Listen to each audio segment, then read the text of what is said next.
মৰমৰ ছাত্ৰ-ছাত্ৰীসকল let's learn together YouTube চেনেলটোলৈ তোমালোক সকলোকে স্বাগতম জনাইছোঁ। আজি আমি আলোচনা কৰিম SCERT ইংৰাজী পাঠ্যক্ৰমৰ first chapter the prince of Panidihing অৰ্থাৎ পানীদিহিঙৰ সেই ৰাজকুমাৰজনৰ বিষয়ে আমি পঢ়িম। You all know what happens when it rains heavily during the monsoon season and floods come. তোমালোক সকলোৱে জানা যে মনচুন ছিজনত বাৰিষা কালত যেতিয়া নেৰানেপেৰা বৰষুণ হয় তেতিয়া বানপানী আহে। In groups note down 5 problems brought by floods. গতিকে তোমালোকে দলত মানে গ্ৰুপত বহি তোমালোকে কি কৰিব কৈছে যে নোট ডাউন কৰিব কৈছে, লিখিব কৈছে 5 প্ৰব্লেমছ brought by floods, বানপানীৰ ফলত হোৱা 5টা অসুবিধা। And 5 things we should do to save ourselves. আৰু আন 5টা পইণ্ট কি লিখিব কৈছে যে আমি সেই বানপানীৰ পৰা কেনেকৈ নিজক বচাব পাৰোঁ। Then share your points with the rest of the class. আৰু তুমি যিকেইটা পইণ্টছ লিখিলা সেই পইণ্টছ কেইটা তুমি শ্ৰেণীকোঠাৰ বাকী সকলৰ সৈতে শ্বেয়াৰ কৰিব কৈছে, ভাগ বতৰা কৰিব কৈছে।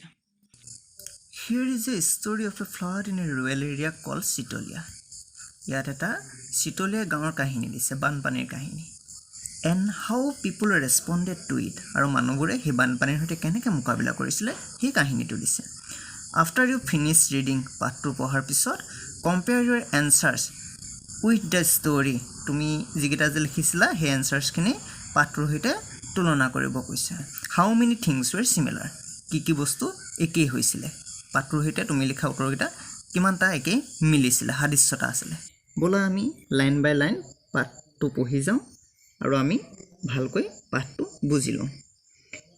It rain heavily all week, গোটেই সপ্তাহ ধৰি প্ৰচণ্ড বৰষুণ হৈছিল। The swelling water of the Brahmaputra continued rising, উফন্দি উঠা ব্ৰহ্মপুত্ৰৰ পানী ক্ৰমান্বয়ে বাঢ়ি আছিল। Panic grip Chitalia and its neighbouring villages, Chitalia গাঁওখন আৰু তাৰ যি ওচৰ চুবুৰীয়া গাঁও আছিলে গাঁওবোৰৰ মাজত কি হৈছিলে, ভয় শংকা ইত্যাদি বৃদ্ধি হৈছিলে, চানি ধৰিছিলে।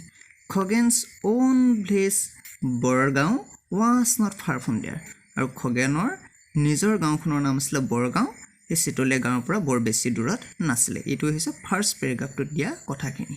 Date morning a loud roar alerted the river side villagers, সেইদিনা ৰাতিপুৱা এটা প্ৰচণ্ড শব্দই নদী কাষৰীয়া গাঁওবাসীবোৰক আতংকিত কৰি তুলিছিলে। They realize that the worst had happened, তেতিয়া সিহঁতে অনুভৱ কৰিছিলে যে আটাইতকৈ বেয়া ঘটনাটো ঘটি গৈছিল। The embankment at Chitalia village was breached, অৰ্থাৎ চিতলীয়া গাঁৱত থকা মথাউৰিটো ছিগি গৈছিল। Horrified they braced themselves for what was to come, ভয়ত আতংকিত হৈ গাঁওবাসীয়ে আহিবলগীয়া কঠিন সময়ৰ বাবে নিজকে সাজু কৰি তুলিছিল। এইটো হৈছে ছেকেণ্ড পেৰেগ্ৰাফটোৰ মূল কথাখিনি। In moments huge waves of water broke into the villages, গাঁওবোৰত মুহূৰ্তৰ ভিতৰতে ঢৌৰ সৈতে পানী সোমাইছিল। The water rolled over some of the house tops, পানী ঘৰৰ মূধচৰ ওপৰেৰে বৈছিল। The air quickly fill with the cries and wails of the village folk huddled on rooftops of the sangars and the mad bellowing of the livestock being swept away.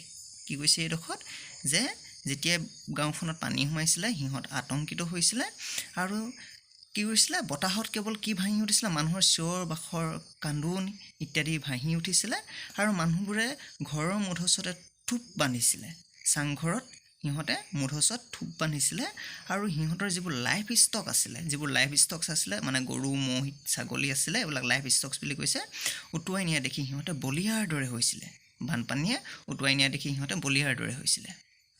Khagen a young man of 17, Khagen নামৰ এটা ডেকা ল'ৰা যাৰ বয়স আছিলে 17 বছৰ। Quickly grasps the seriousness of the situation and ছং into the actions, মুহূৰ্তৰ ভিতৰতে সি পৰিস্থিতিটো বুজি পাইছিলে আৰু কামত লাগিছিলে।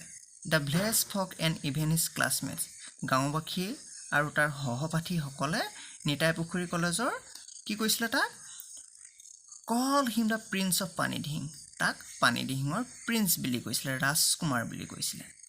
Is a brave fellow they often said. সিহঁতে প্ৰায়ে কৈছিলে যে খগেন এটা সাহসী ল'ৰা। বুজি পাইছা? Ramen hurry up, Khagen shouted to his friend. খগেনে চিঞৰিছিলে, ৰমেন খৰধৰ কৰ, there is no' time to lose. আমি সময় নষ্ট কৰি লাভ নাই। Get hold of the others. বুজি পাইছে না? বাকীসকলকো মাত। হুৱেৰ আৰ ডম্বৰু, ধন এণ্ড আব্বাছ। ডম্বৰু, ধন আৰু আব্বাছ ক'ত আছে? সি আতংকিত হৈ চিঞৰিছিলে। খগেনে কৈছিলে যে ৰমেন হাৰি আপ, সময় নষ্ট কৰি লাভ নাই। বুজি পাইছে না? বাকীসকলক উদ্ধাৰ কৰিবলৈ বা বাকীসকলক মাত। বাকীসকল ক'ত আছে? ডম্বৰু, ধন আৰু আব্বাছ ক'ত আছে? ৰমেন ৰেন টুৱাৰ্ডছ হিম। ৰমেনে কি কৰিছিলে? খগেনৰ ওচৰলৈ দৌৰি আহিছিলে। ইউ নো, বুজি পাইছা নহয়? আহি পেলাই কৈছে কাহিনীটো দেই, আমি কি কৰিব লাগিব। Cutting him short, Khagen said. খগেনে কৈছিলে, we need a few rafts of banana trunks. আমাক কেইডালমান কলৰ প্ৰয়োজন, কলগছ প্ৰয়োজন। I will bring along my father's boat. মই মোৰ দেউতাৰ নাওখনো আনিম। We must rush to Chitalia. আমি চিতলীয়া গাঁওখনলৈ খৰধৰকৈ যাব লাগে। In no' time 5 rafts were ready. মুহূৰ্তৰ ভিতৰতে বা তৎক্ষণাত কি হৈছিলে যে 5খন কলৰবোৰ সাজু হৈছিলে। Each one steered with long poles by 2 boys. প্ৰতিখনতে 2জন ল'ৰা আৰু এডাল বাঁহৰ কি লৈছিলে, এই বঠা। বুজি পাইছা নহয়? বঠা লৈ পেলাই প্ৰতিখনতে 2জনকৈ ল'ৰা উঠিছিলে। The fleet of rafts with Khagen's boat in the lead now raced towards Chitalia. খগেনৰ নাওখনৰ পিছতে কি কৰিছিলে, সেই ভূঁবোৰ লগাই দিছিলে, মানে এখনৰ পিছত আনখন গৈছিলে। The marooned had to be rescued in no' time. অৰ্থাৎ কি হৈছিলে যে বানাক্ৰান্ত লোকসকলক অতি সোনকালে, অতি শীঘ্ৰে কি কৰিব লাগে, উদ্ধাৰ কৰিব লাগে। বুজি পাইছা? নেক্সট পেৰাগ্ৰাফটোত ব'লাচোন আমি কি দিছে ষ্টাডি কৰোঁ। By the time the people of Chitalia had been evacuated to the high grounds of the school building. মুহূৰ্তৰ ভিতৰতে চিতলীয়া গাঁৱৰ বানাক্ৰান্ত লোকসকলক কলৈ স্থানান্তৰ কৰা হৈছিলে? স্কুল গৃহলৈ। Khagen and his friends were exhausted. Khagen আৰু তাৰ বন্ধুবোৰ কি হৈ পৰিছিলে? ভাগৰি পৰিছিলে। But there remain the work of making arrangements of food and water for the men, women and children sheltered in the school building. কিন্তু সিহঁতৰ আৰু এটা কাম বাকী আছিলে, কি যে মানুহবোৰৰ কাৰণে খাদ্য যোগাৰ কৰা, পানী যোগাৰ কৰা, তাত থকা পুৰুষ মহিলা ল'ৰা ছোৱালীবোৰৰ কাৰণে, অৰ্থাৎ স্কুল গৃহত জিৰণি লৈ থকা বানাক্ৰান্ত লোকসকলৰ বাবে খাদ্য পানী যোগাৰ কৰাটো তেওঁলোকৰ আন এটা কাম ৰৈ গৈছিলে। The civil authorities at Dimow also had to be inform immediately. Dimow অসামৰিক কৰ্তৃপক্ষজনকো অতি সোনকালে কথাটো জনাব লাগে। ব'লাচোন আমি নেক্সট পেৰাগ্ৰাফটো ষ্টাডি কৰোঁ। হেই খগেন, নৰেনকাই shouted from across the streets of flood water. পানীৰ মাজৰ পৰাই নৰেনকাই খগেনক চিঞৰি মাতিছিলে। মাতি কি কৈছিলে? Doctor Hati Barua and his wife are stranded in their hospital quarters at Katiyori. কি বুলি কৈছিলে নৰেনকাই? যে ডক্টৰ হাতী বৰুৱা আৰু তেওঁৰ পত্নী হস্পিটেলৰ কোৱাৰ্টাৰত কি হৈ আছে? আবদ্ধ হৈ আছে। Do something will you. যে খগেন তই কিবা এটা কৰিব পাৰিবিনে? সি বুলি কৈছিলে দেই নৰেনকাই। অ'কে নৰেনকাই চাউটেড খগেন। খগেনে তেতিয়া চিঞৰি কি বুলি কৈছিলে? হ'ব নৰেনকাই, মই কৰিব পাৰিম। Dambaru hove into the boat. ডম্বৰুৱে নাওখনত জঁপিয়াই উঠিছিলে। We've got a job he call out to one of his friends. সি তাৰ লগৰ বন্ধু এজনক কৈছিলে যে আমি আন এটা কাম কৰিব লাগিব। Then he steered the boat towards the dispensary. তাৰপিছত নাওখন সেই হস্পিটেলৰ পিনে চলাই নিছিলে। He had a knack for solving all kinds of problems. আৰু খগেনৰ বহু ধৰণৰ সমস্যা সমাধান কৰাৰ অভ্যাস আছে। Half an hour later. আধা ঘণ্টামানৰ পিছত দ্য বট ৰিচ দ্য ডক্টৰছ হাউচ। নাওখন গৈ ক'ৰ পাইছিলগৈ? ডক্টৰৰ যিটো ঘৰত আবদ্ধ হৈ আছিলে তাত গৈ উপস্থিত হৈছিলগৈ। It narrowly miss crashing into the railing of the veranda of the doctor's house. আৰু নাওখন কথমপিহে ৰেইলিঙত লাগি ভগাৰ পৰা বাচিছিলে। মানে ডক্টৰ কোৱাৰ্টাৰত থকা ৰেইলিঙত লাগি ভগাৰ পৰা নাওখন কথমপিহে ৰক্ষা পৰিছিলে। দ্য ডক্টৰ এণ্ড মণি বাইদেউ have a sigh of great relief. আৰু ডক্টৰ বেজবৰুৱা আৰু তেওঁৰ পত্নীয়ে স্বস্তিৰ নিশ্বাস লৈছিলে তেতিয়া দেই অৰ্থাৎ সিহঁতক দেখি পেলাই কি কৰিছিলে অলপমান যেন ৰক্ষা পালোঁ স্বস্তিৰ নিশ্বাস লৈছিলে step into the boat sir and বাইদেউ ছাৰ আৰু বাইদেউ নাওত উঠক Khagen stretched out his hand towards বাইদেউ খগেনে বাইদেউৰ পিনে হাতখন আগবঢ়াই দিছিলে the doctor was help into the boat আৰু ডক্টৰজনকো নাওত উঠাত সহায় কৰিছিলে মণি বাইদেউ was greatly scared to step into the boat rocking in the water আৰু বাইদেৱে পানীত হেন্দুলনি দি থকা নাওখনত উঠিবলৈ প্ৰথমতে ভয় কৰিছিলে somehow she was also helped into the boat অৱশেষত বাইদেউকো নাওখনত উঠাত সহায় কৰা হৈছিলে two of the doctor's men also got into the boat আৰু ডক্টৰজনৰ লগত থকা দুজন মানুহো নাওখনত উঠিছিলে বলাচোন আমি নেক্সট পেৰাগ্ৰাফটো ষ্টাডি কৰোঁ we have to go upstream for some time Khagen told the doctor খগেনে ডক্টৰজনক কৈছিলে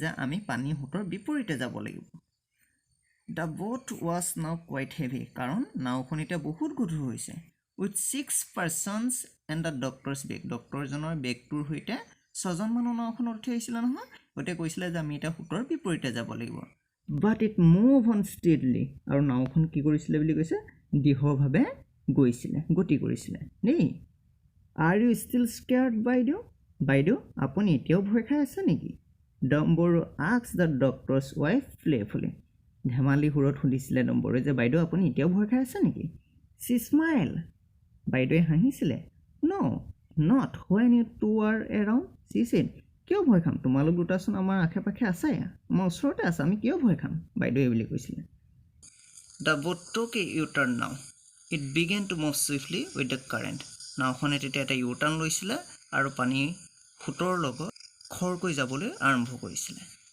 Khagen and Dambaru altered the course of the boat to negotiate a sharp fall Khagen আৰু ডম্বৰুৱে নাওখন সেই বিপদৰ পৰা মানে পানী সোঁতলৈ উটি গৈছিলে ন বচাবলৈ চেষ্টা কৰিছিলে but the next moment a strong undercurrent almost pulled at the boat like a magnet চম্বুকৰ দৰে এটা প্ৰকাণ্ড সোঁতে নাওখনক খুন্দা মাৰিছিলে বুজি পাইছা নহয় caught up in a whirlpool the boat capsized আৰু ঘূৰ্ণনৰ সৃষ্টি হৈছিলে গম পালা নহয় হুইলপলৰ সৃষ্টি হৈছিলে আৰু নাওখন কি হৈছিলে কেপচাইজ হৈ গৈছিলে বুজি পাইছা throwing everyone on board into the flood waters আৰু নাওখন যেতিয়া উল্টি খাই গৈছিলে নহয় তেতিয়া কি কৰিছিলে নাৱত থকা সকলোখিনি পানীত পৰি গৈছিলে once again Khagen was quick to respond তৎক্ষণাতে খগেনে কিন্তু সেই পৰিস্থিতিৰ সৈতে মোকাবিলা কৰিবৰ কাৰণে লাগি পৰিছিল আকৌ দেই পুনৰ ৰেছপন্ড কৰিব বিচাৰিছিলে সেই নাওখন উল্টা হৈ গৈছিলে নহয় সকলোবোৰ পানীত পৰি গৈছিলে in the semi darkness of the evening Khagen spotted Moni বাইদেউছ head popping in and out of the water আৰু কি কৰিছিলে তেতিয়া অলপ অন্ধকাৰ হৈছিলে আবেলি সময় হৈছিলে মানে সন্ধিয়া আগমুহূৰ্তৰ কথা কৈছে অলপমান সেমি ডাৰ্কনেছ হৈছিলে অন্ধকাৰ হৈছিলে আৰু কি কৰিছিলে নাওখনৰ পৰা পৰি যোৱা মণি বাইদেউৰ মূৰটো পানীত এবাৰ ওপৰলৈ এবাৰ তললৈ ডুব গৈ থকা দেখিছিলে as she was carried along by the current আৰু কি কৈছিলে সোঁতে বাইদেউক উটুৱাই লৈ গৈ আছিলে an expert swimmer অভিজ্ঞ সাঁতোৰবিদ হিচাপে Khagen dash towards her like an otter অৰ্থাৎ পানীত থকা অটাৰৰ নিচিনাকৈ সাঁতুৰি গৈ বাইদেউক উদ্ধাৰ কৰিবৰ কাৰণে খগেন বাইদেউৰ অভিমুখে গৈছিলে বাইদেউ যিহেতু পানীত উঠা নমা কৰি আছিলে নহয় মূৰটো মানে এবাৰ ওপৰলৈ এবাৰ তললৈ তেনেকৈ কৰি আছিলে মানে বুজি পাইছা he caught her by the arm and helped her to keep afloat until they reached a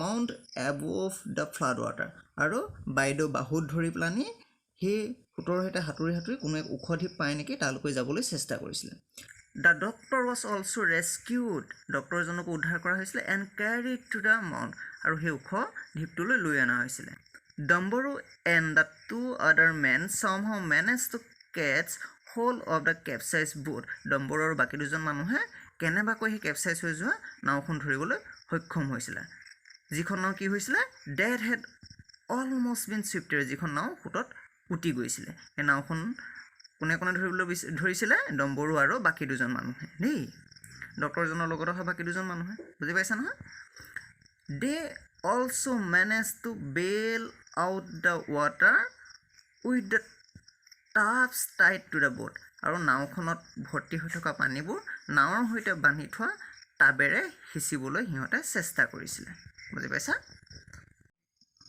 The boys pick up the doctor and his wife and flung them into the boat আৰু লৰাকেইটাই ডক্টৰজন আৰু তেওঁৰ পত্নীক নাওখনত উঠাই লৈছিলে The crisis was over আৰু তেতিয়া সেই দুৰ্যোগটো সমাপ্তি হৈছিলে শেষ হৈছিলে মানে ইহঁত আটাইকেইটা ইতিমধ্যে জীৱন ৰক্ষা কৰিছিলে Khagen You have saved our lives given us a new life Khagen তুমি আজি আমাৰ জীৱন বচালা আৰু আমাক এটা নতুন জীৱন দিলা We shall never be able to repay what you did today তুমি আজি যিখিনি কৰিলা তাৰ ধাৰ আমি কেতিয়াও পৰিশোধ কৰিব নোৱাৰো Exclaimed the doctor আশ্চৰ্য হৈ ডক্টৰজনে কৈছিলে ফেটিং খগেনছ বেক খগেনৰ পিছপিনে লাহেকৈ এনেকৈ অলপ মানে হাতখন মোহাৰি মোহাৰি কৈছিলে যে খগেন তুমি আজি যিখিনি কৰিলা তাৰ ধাৰ আমি কেতিয়াও পৰিশোধ কৰিব নোৱাৰো বুজি পাইছা নহয় মণি বাইদেউ touch his arm gently and said thanks Khagen আৰু মণি বাইদেৱে কি কৰিছিলে যে তাৰ বাহুত কোমলকৈ ধৰি পেলানি কি বুলি কৈছিলে যে খগেন ধন্যবাদ জনাইছোঁ তোমাক কাৰণ তুমি আজি আমাক বচালা আমাক নতুন জীৱন দিলা এইদৰে ডক্টৰজন আৰু তেওঁৰ পত্নীয়ে খগেনক কি কৰিছিলে ধন্যবাদ দিছিলে দেই তেওঁলোকৰ জীৱন বচোৱাৰ বাবে তেতিয়া খগেনে কি বুলি কৈছিলে চাবা ছাৰ খগেন ছেড ইমোশ্যনেলি আবেগিক হৈ খগেনে কৈছিলে you remember my mom and I had visited you in hospital 3 or 4 times when she had a serious ailment যে ছাৰ আপুনি মনত পেলাওকচোন মোৰ মা আৰু মই আপোনাৰ হস্পিটেলত কেইবাদিনো ধৰি গৈছিলোঁ কাৰণ মোৰ মাৰ যেতিয়া অতি মানে ডাঙৰ বেমাৰ হৈছিলে য়েছ আই ৰিমেম্বাৰ হাৰ মোৰ মনত আছে তোমাৰ মাক মোৰ মনত আছে মানে তোমাৰ মাক মোৰ মনত আছে তেনেকৈ কৈছিলে দেই হাউ চি নাও যে তোমাৰ মাৰ এতিয়া খবৰ কেনেকুৱা সেইবুলি সুধিছিলে She is fine by the grace of God and your help. ভগৱানৰ কৃপাত আৰু আপোনাৰ সহায়ত আপুনি কৰা সহায়ৰ বাবে মোৰ মা এতিয়া সুস্থ হৈ আছে মানে মোৰ মা এতিয়া ভাল তেনেকৈ কৈছিলে দেই খগেনে That's wonderful. What do the people of the village call you? Some prince. এইটো আশ্চৰ্যজনক যে What do people of the village call you? যে মানুহে তোমাক গাঁৱত কি বুলি কয় কি বুলি মাতে Some prince. কিছুমানে ৰাজকুমাৰ বুলি The prince of পানীদিহিং ৰিমাইণ্ডেড ডম্বৰু তেতিয়া মনত পেলাই দিছিলে যে পানীদিহিঙৰ ৰাজকুমাৰ বুলি you are a real prince the doctor patted Khagen's back once again with a smile ডক্টৰজনে এটা হাঁহি মাৰি পুনৰ খগেনক কি বুলি কৈছিলে তুমিহে হৈছা প্ৰকৃত ৰাজকুমাৰ the bright moon lit up the muddy flood water like a gleaming silver আৰু সেই মই ৰাতি হৈছিলে নহয় যোনটো সেই পানীত উজলি উঠিছিলে The boat bent its way towards the school building gracefully আৰু নাওখন তেতিয়া কোন স্কুলখনৰ অভিমুখে স্কুলৰ বিল্ডিংটোৰ অভিমুখে গতি কৰিছিলে দেই The doctor knew that he would be the only doctor in the newly set up relief camp আৰু ডক্টৰজনে তেতিয়া জানিছিলে যে সেই নতুনকৈ যিটো বানপানী হোৱা যে ৰিলিফ কেম্প থাকে নহয় তেওঁহে হৈছে একমাত্ৰ ডক্টৰ মানে তেওঁ এতিয়া বাকীবোৰক সহায় কৰিব পাৰিব বুজি পাইছে নাই But with Khoghen and the others around, there wouldn't be many problems, thought the doctor. আৰু ডক্টৰজনে তেতিয়া কি বুলি ভাবিছিলে খগেন আৰু তেওঁলোকৰ আশে পাশে থকা মানুহখিনিৰ সৈতে থকাটো তাত বৰ বেছি সমস্যা নহ'ব বুলি ডক্টৰজনে ভাবিছিলে That's all about the story.